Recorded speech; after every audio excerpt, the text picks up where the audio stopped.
only the best conversations for the most pressing issues. This is the Biosphere, and we are hashtag empowering Earth.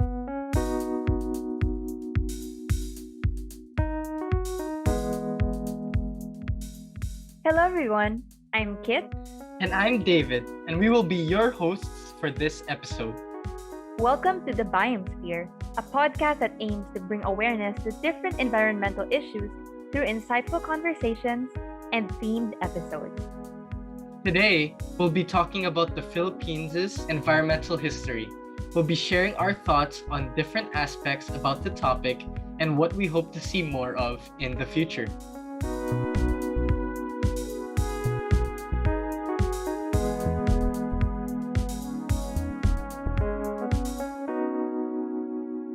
The Philippines' environmental history. First, let us introduce our guest student speakers for today. The first guest is an incoming IB1 student and has been an avid environmentalist since 2019. As the executive director of Biomes MNL, he has spearheaded donation drives and projects tackling sustainability and conservation. Please welcome Tirulf Ekberg. Hi everyone, I'm so excited to be here. Next, we have a person that is dedicated to change making. She is the assistant head of creatives at Biomes MNL. She is also part of other organizations that aim to give the youth a platform to speak up about issues that are not always seen in the media. Please welcome Maya Baritugo. Hey besties, I'm so excited to be here. Last but not the least, we have a person who is a budding environmentalist that joined a group of young people who are sorting trash along the beach.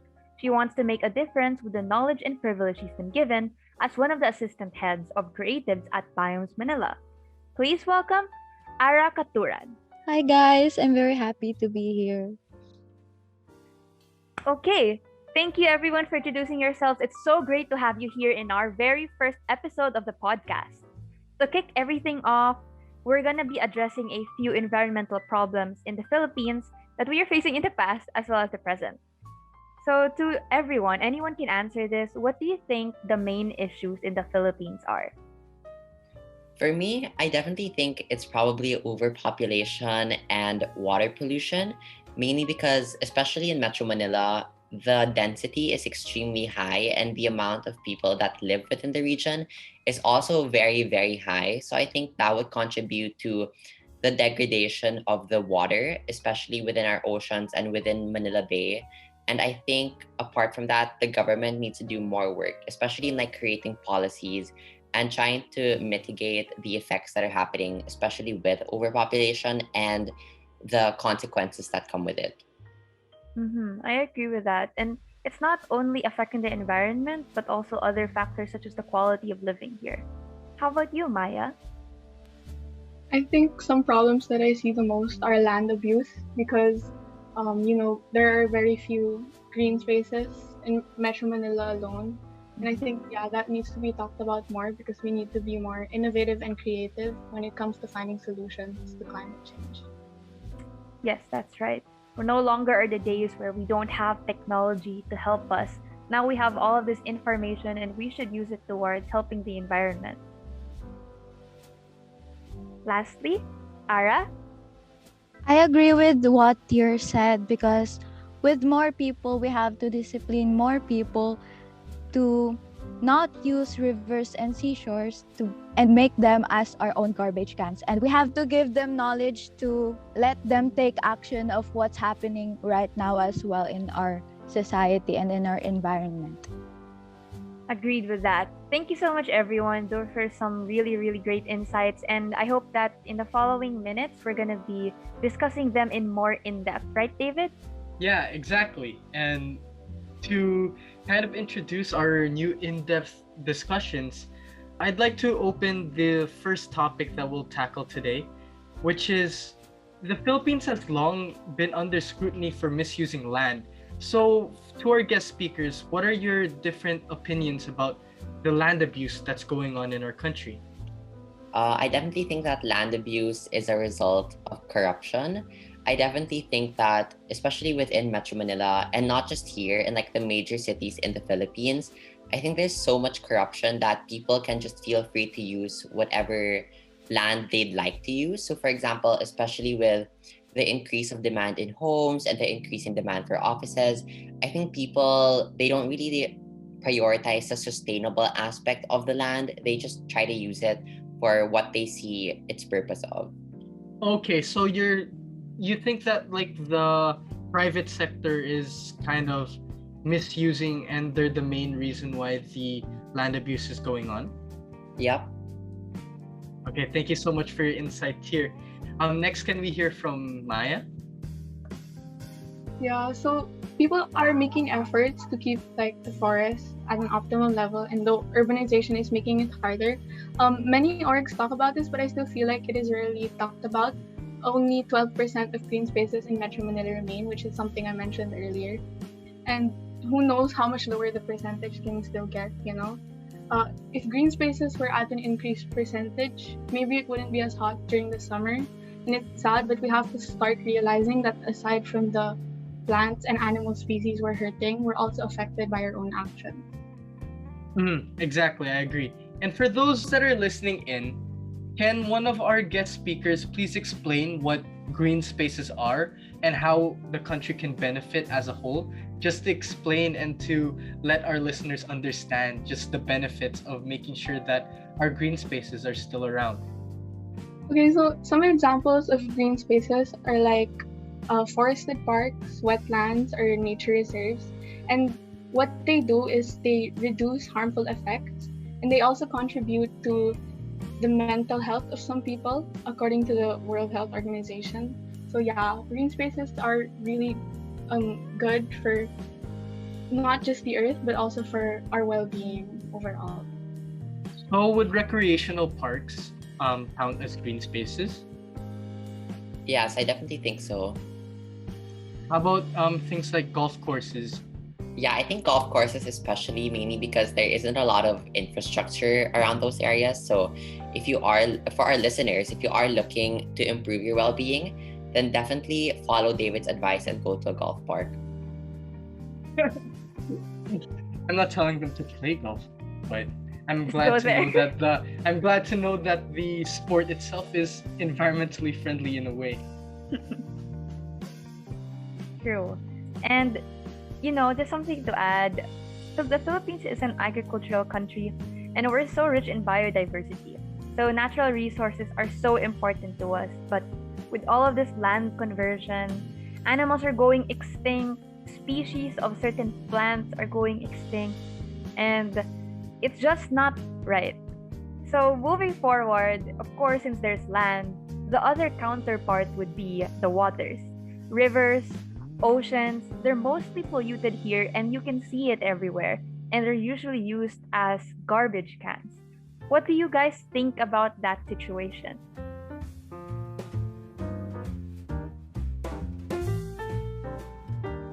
With regards to rivers and seashores, I think in the Philippines and in the Philippines' history, most specifically, I think we haven't really developed a proper waste management system.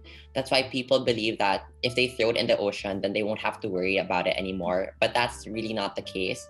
If they throw it back into the ocean, then it's going to end up in the fishes, in the corals. So when they eat their food, it's just going to come back into their stomachs. So I think when people treat like rivers and oceans as garbage cans, I think at the end of the day, it's just gonna cycle back to them and then the process is never gonna get broken.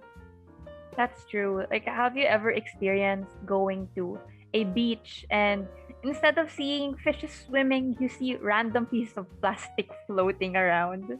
Yeah, I do, especially since I'm a beach bum. I see a lot of plastic and a lot of waste in the ocean. Wow, beach bum! Love that. Okay, so how about you, Maya and Ara? Do you have anything to share? So I agree with Tier's answers. Since the Philippines is a developing country, it's good that we educate people about like how we can save the planet in our own ways. Like since we were kids, we've been taught not to litter, but not all of our lifestyles are privileged enough to be sustainable. So we can keep educating consumers because that's really helpful about what to do and what not to do. But we also need to demand accountability from producers because they could have the power to find new ways to make their products more sustainable. And though it may take time to do this, they should probably consider innovating and creating for the sake of our planet.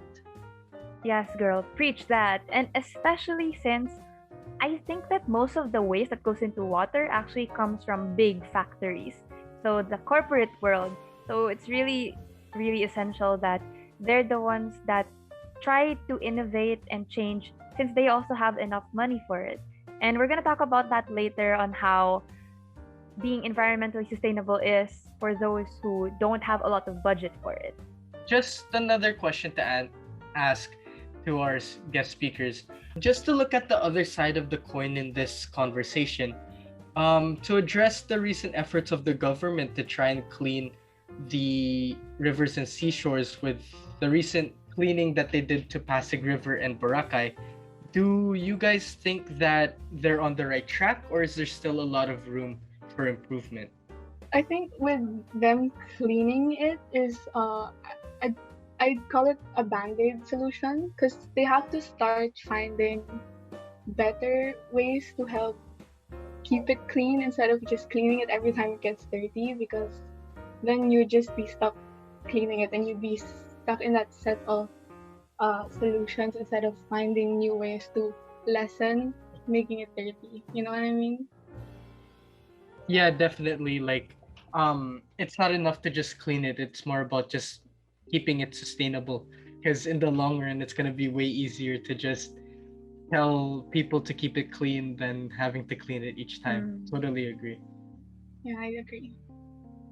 And another scandal that's been popping up is how, for campaigns, like political campaigns, they've been purposely adding trash for the candidates to clean. What do you guys think about that?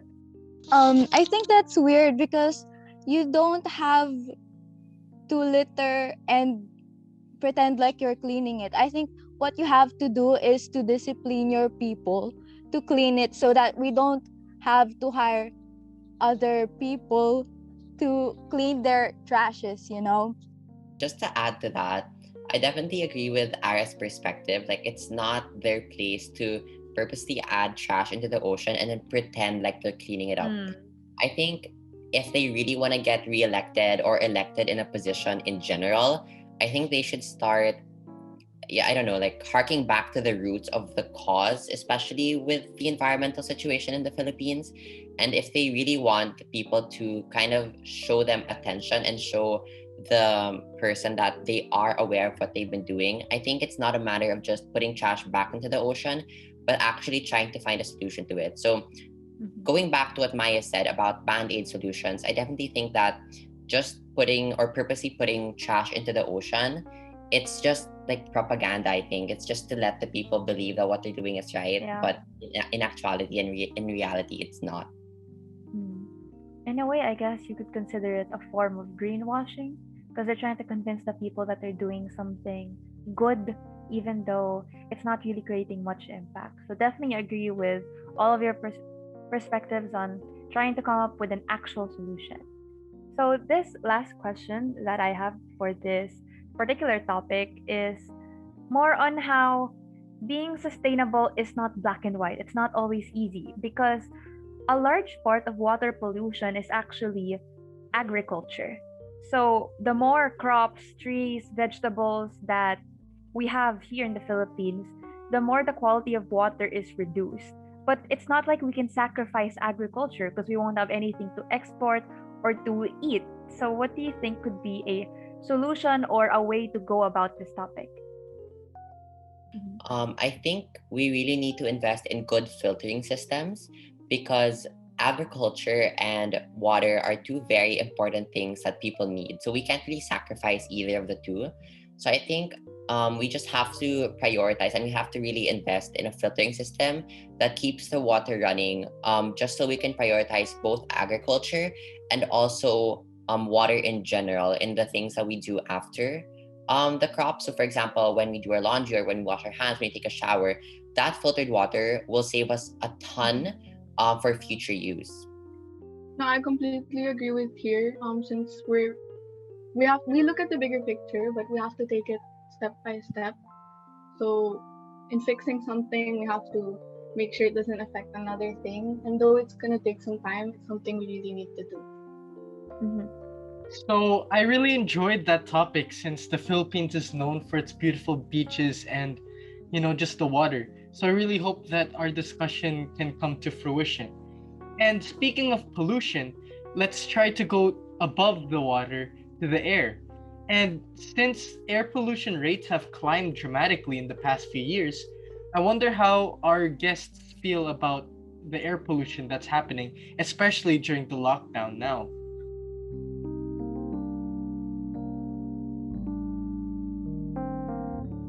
I think the air pollution was lessened because of the lockdown. We weren't allowed to go out, and there were really a lot of restrictions. But I think people should not rejoice a lot over the transient reduction in global air pollution, because we didn't really do anything to lessen the pollution.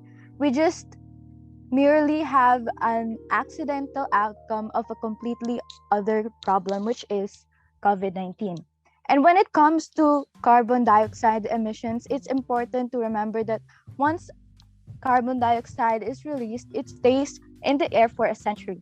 In the grand scheme of things, these few months of lower emissions, it will still have no impact in the climate change mitigation. Thank you so much, Ara. Does any of our guest speakers want to add on or want to give us some of their other insights on the topic? I'd like to add on a bit as well. So I totally agree with Ara's perspective that the decrease in air pollution due to lockdown isn't always a good thing, mainly because the consequence of the decrease in air pollution is obviously the pandemic.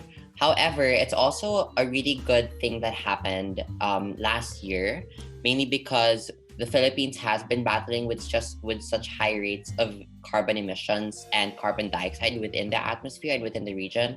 So I definitely think that was like a band-aid solution once again, or like a short breath for the Philippines. But then now with lockdown restrictions getting dissolved and people coming back out to work and out to the malls and using their cars, and then now the air pollution is rising. So I definitely think it's another problem once again.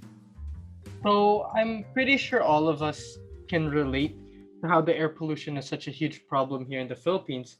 But yeah, I just like to say that it's really great that like the lockdown kind of had at least some sort of positive effect on the air pollution. But then wouldn't it also kind of normalize and actually increase once again, like compared to before, because lots of people are now more eager to go out and use cars and even maybe go out of the country. So do you guys think that it would be like a net positive, this decrease in the air pollution, or would it just be just like how it was before?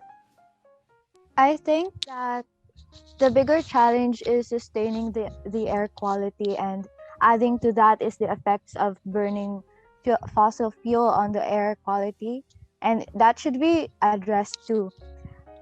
So yeah, Ara, I really liked your answer about the sustainability and just making sure that this new decrease can be sustained. And with sustaining that comes with other alternatives to our current usage of cars. So do you guys think that it's viable for new EV alternatives to be available in the private sector here in the Philippines, or are we still really far from that goal? Okay, so with regards to EV vehicles or EV in general, I definitely think that that is a far reach for the Philippines as of the moment, mainly because unlike other countries like the US that have Tesla and that have the charging stations for these cars, the Philippines does not. And I definitely think it isn't the right time for it as of the moment because there are other more pressing issues than EV vehicles. So I think apart from it being a really big investment and adding to the debt of the Philippines, I think we still need to work on more of the root causes first, aside from giving alternatives as of the moment. Or maybe those EVs could be used in public vehicles first, like not released privately, because along the road, I saw some solar powered jeepneys and I actually tried them out. And I don't know, it went pretty smoothly for me, and I was really surprised. Yeah, I saw that as well. Like, I was really impressed about that new innovation that they're trying to make the jeepney solar powered. And seeing as the Philippines, for the most part, yes, there's a lot of private vehicles, but we're still a country that's really reliant on public transport.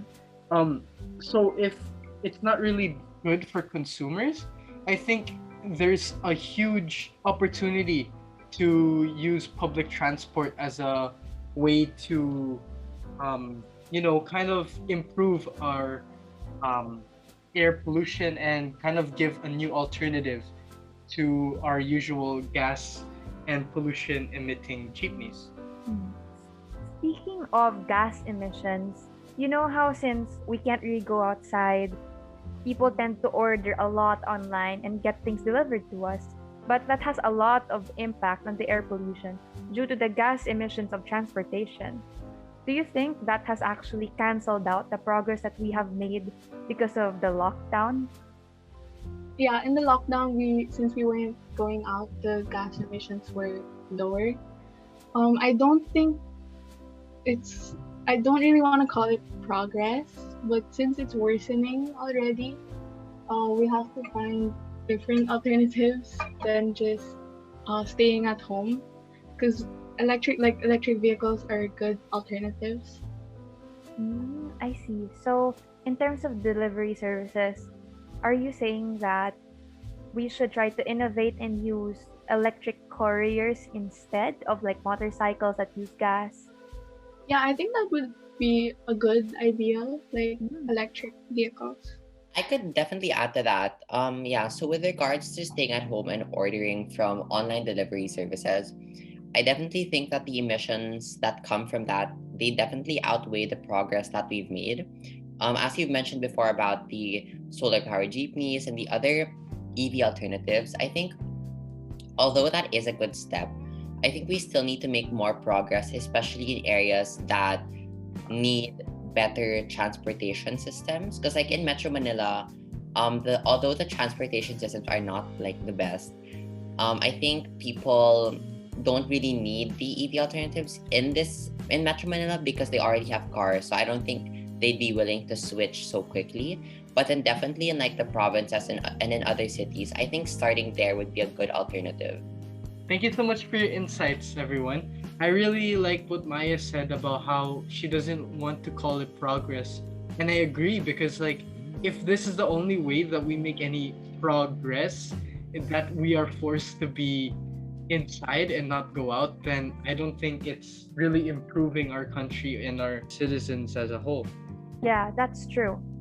And I feel like the reason why there was quote unquote progress was the population factor. There were less people outside, it was less populated, therefore less waste was created. So, in terms of population, why do you think it leads to more pollution? Like any specific examples?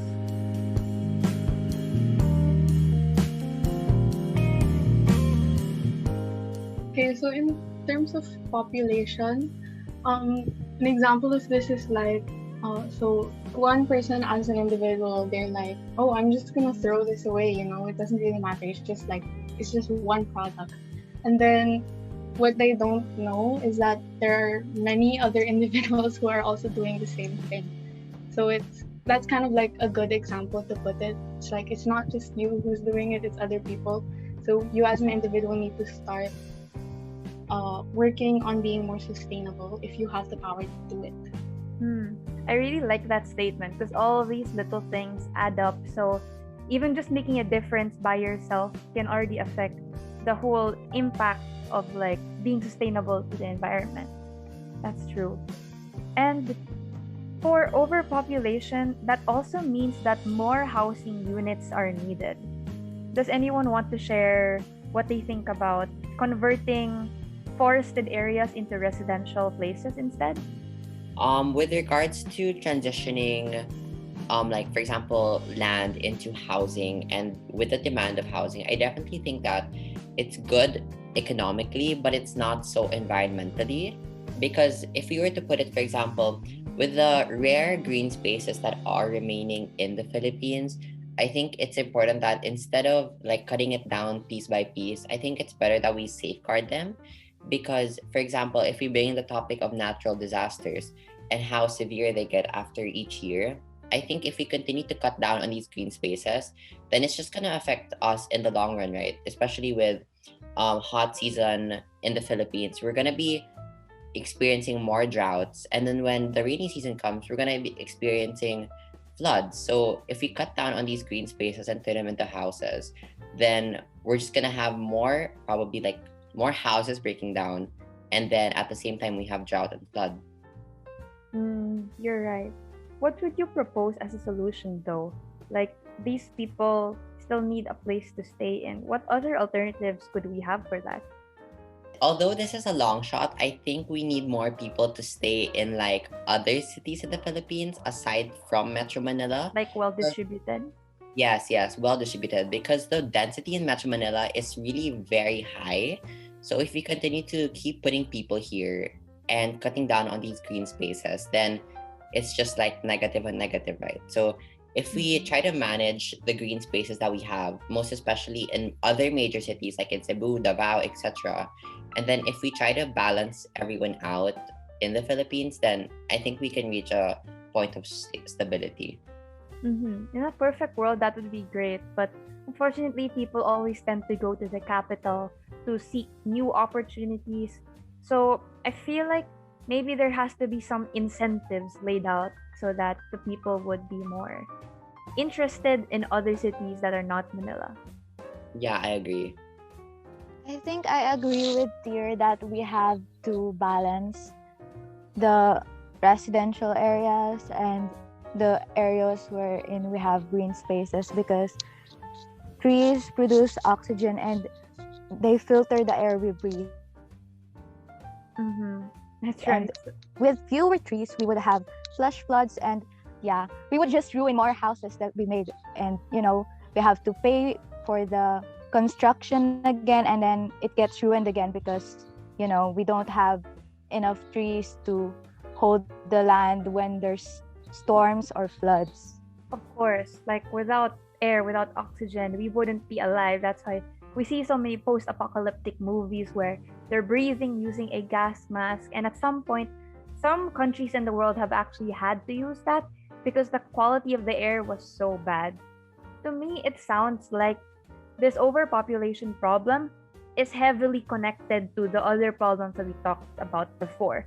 Like, the overpopulation will cause land abuse, it will cause waters to be dirty, it will cause air pollution.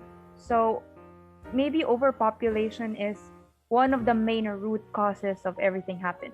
Or does anyone else have any other opinion? I'd actually just like to add to what you said. The people seem to be the problem, but we can also be the solution. True. So, yeah. Agreed. Yes, so true. Love that statement. Someone framed that statement. We can be the problem, but also the solution. And hopefully, more of us will want to be the solution instead of just creating problems. So all of our overarching themes kind of have the same repercussion, which is global warming. That's the thing we're trying to solve. So even though it's been rehashed and said so many times, how do you guys feel global warming has changed because of the carbon emissions?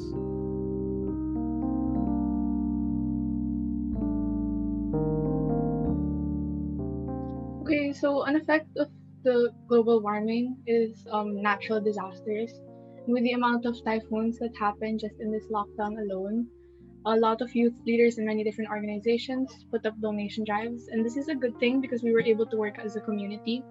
But if we just keep putting up donation drives every time a natural calamity happens, this is just another band-aid solution. So the increase in natural disasters, especially at the months that it happens, is already the reddest flag we have to start demanding accountability from developed countries to control their carbon emissions. Yeah, definitely. It really is noticeable how the Earth is warming, especially since we live in such a hot climate already. The carbon emissions really does not help any of that. And most of the carbon emissions is usually attributed to the use of utilities like electricity, cars, and gas. How can our citizens improve our use of these basic utilities so that it kind of lessens the amount of carbon dioxide that we produce per capita? With regards to using the most basic of utilities, like what you said with electricity and gas, I think the Philippines has really been abusing its power.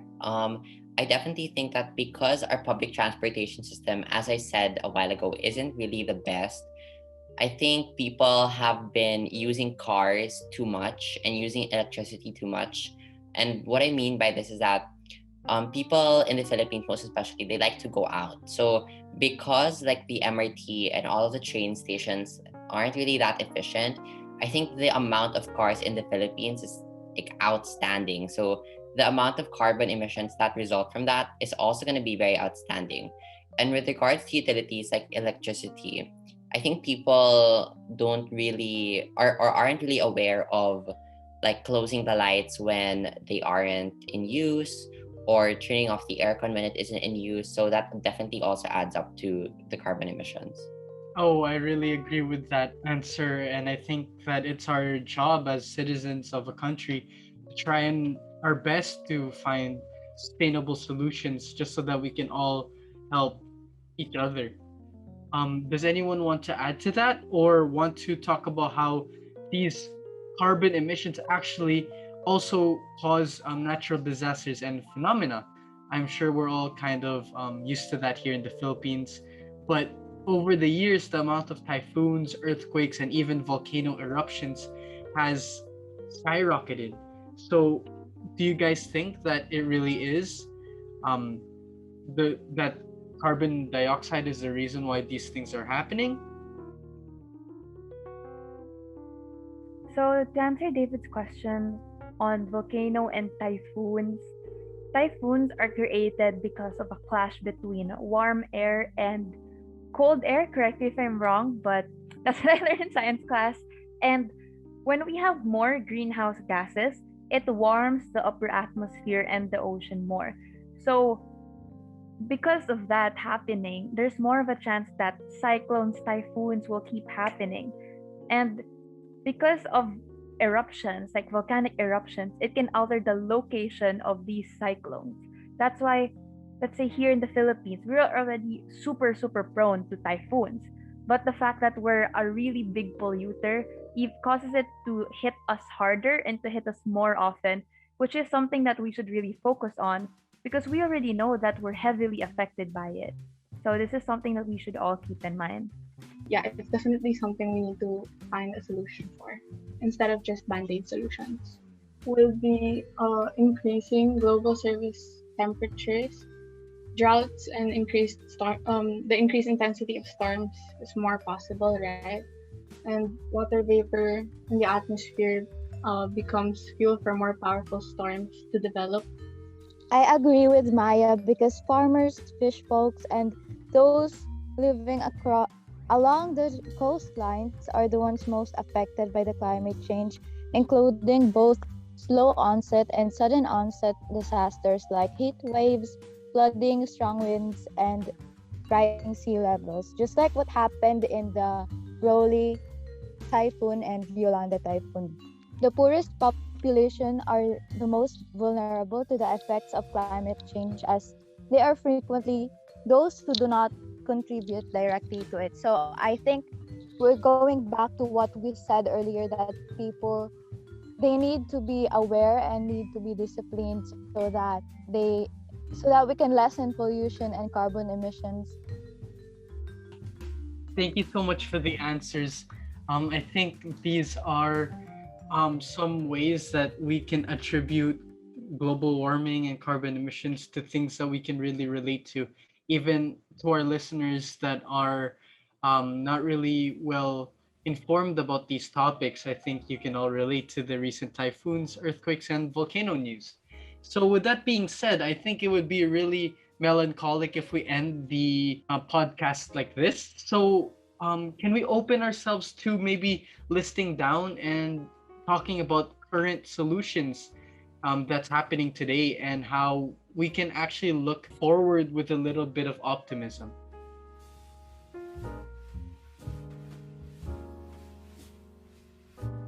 In terms of finding solutions, especially for the effects of global warming in general that are being faced by the Philippines, I definitely think that rehabilitating degraded ecosystems in one of the most important forefronts in the Philippines, and those are located in the Palawan and Cebu region, which are like in the south of the Philippines. So basically, there are already other NGOs that are rehabilitating these degraded ecosystems, but I feel like now it's a matter of just protecting the region as a whole, because it's really subjected to a lot of poachers and a lot of people who try to ruin the ecosystem in these regions. So I think if we just kind of amplify the efforts that are made by these NGOs, then it'll be easier for us to sustain the region's protection. Aside from what you said, we also talked a little about electric vehicles a while ago. And the Philippines replaced old jeepneys with the solar powered ones. And also electric tricycles are being in use. I think that most of the solutions were also already mentioned before. Like, I remember Maya mentioning that a lot of them were just band aid solutions, they're just temporary ones. I feel like it was well integrated into everything that we discussed today. So, yeah.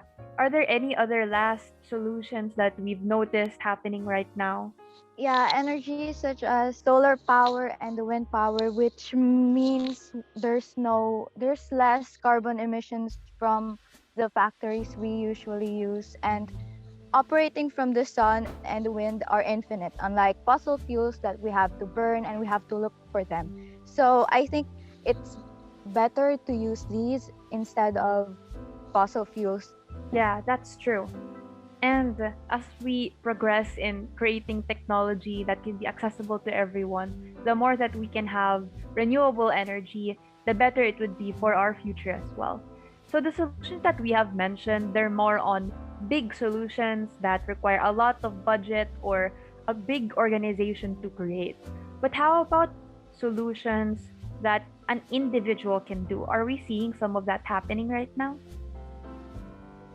Yes, because right now I'm in Siargao and I've seen a lot of young people pick up trashes because every night here there's a party in near the shore, and those people who party here, they don't usually, clean the trash because it's dark and they don't see it, and yeah, and they just leave, and in the morning there would be like plastic and broken bottles everywhere. So in the morning, whenever I take a walk, I see young people with sacks and they're like picking up the trash. So I try to join them, and there are people here using eco bricks as decoration in their resorts, and that's a really nice thing to do because they don't have to buy, and that lessens their budget, and it also helps the environment as well. So I think we can have more circular designs as well.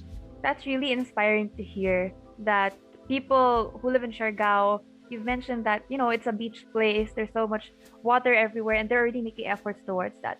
I hope that us too, like us, the people listening to this podcast right now, can do the same thing, because something as small as that can really create an influence in our community. Because once you see someone doing it, other people are gonna want to do it, just like how Ara was influenced by the other people using reusable bags, right? Yes, and I also see people using plastic bottles as their boats, so that they build the plastic bottles and then they tie it around, and they make like it's so big and it's full of just plastic bottles, and I think it reduces the chance of the fishes in the sea to eat those plastic in it, because there's plastic in the bottles. And it also helps people who can't afford to buy a boat, and they can just make their own. So I think it's more of making simple solutions but in a creative way as well, and you don't have to go crazy and buy those expensive cars that has batteries in it just so you can help the environment, because not all of us can afford cars like that. Even the small things matter. So, since we are nearing the end of our podcast, I would like to ask everyone if there are any last final words that you would like to say about this topic. Yeah, to our listeners, it might be a little bit hard to take the first step in sustainability, but trust me and the other speakers in this podcast that once you take that first step, it's going to be much easier for you to maintain the streak. Thank you so much, Executive Director, for those motivational words. So, in short, will the Philippines accomplish the SDGs by 2030? No. But are we making clear efforts for sustainability? Yes. And now, it is about amplifying the current efforts and inspiring more people to become catapults for change. Thank you so much, everyone, for listening to the Biosphere, and we hope to see you next time.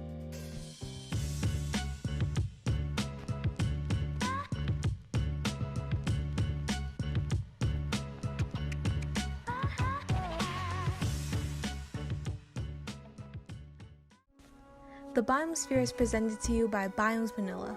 We would like to extend our thanks to the hosts, speakers, and music creators for making this venture possible. Ready to dive in and make a change? Follow us on Instagram at biomes.mnl and Facebook at Biomes MNL. Stay updated on our social media platforms for more information regarding our podcast and future events just like this. Biomes Manila, using biomes as a catapult for change since 2020.